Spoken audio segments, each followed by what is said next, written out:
Alors comment peut-on écrire l'équation de dissolution d'un solide ionique dans un solvant comme l'eau par exemple?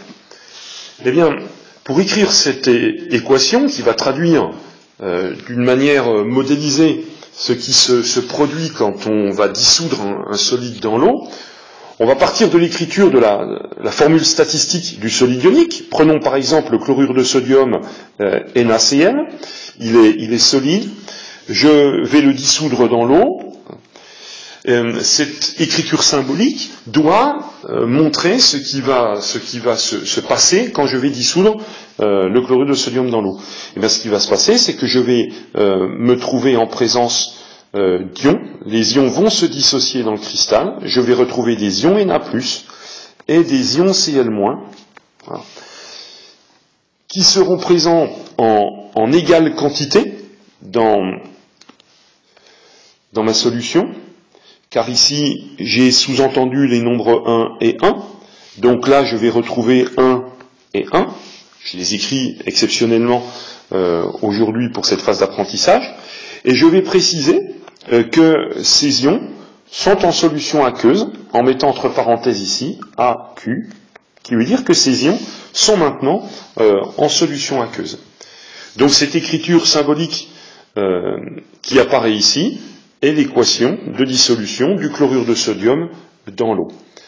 Alors si, évidemment, maintenant j'essaie d'être un peu plus rigoureux, je vais devoir effacer les nombres 1 que j'ai fait apparaître ici, puisque le 1, on ne l'écrit jamais en chimie, pour retrouver effectivement mon écriture correcte. NaCl solide donne des Na plus aqueux plus Cl moins aqueux.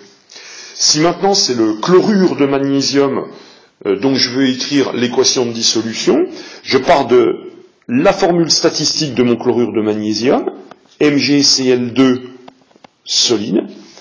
Eh bien ce MgCl2 va donner naissance en solution à des ions magnésium Mg2+, donc en solution aqueuse, ainsi que des ions chlorure Cl- en solution aqueuse.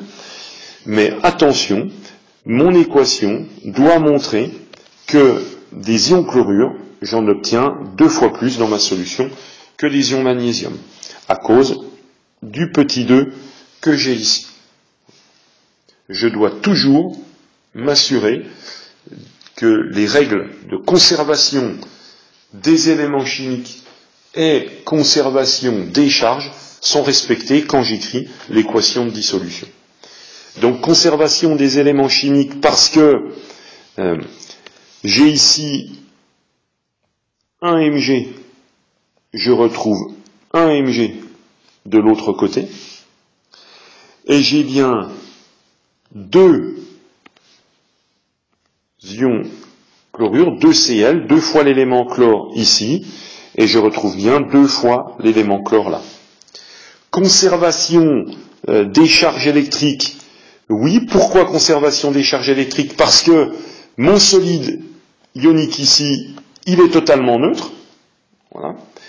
Et ce que j'obtiens de ce côté de l'équation doit être neutre également. Et effectivement, j'ai 2 charges positives ici dans l'ion magnésium, mais qui sont compensées par les 2 charges négatives que je vois apparaître ici dans mes ions chlorure.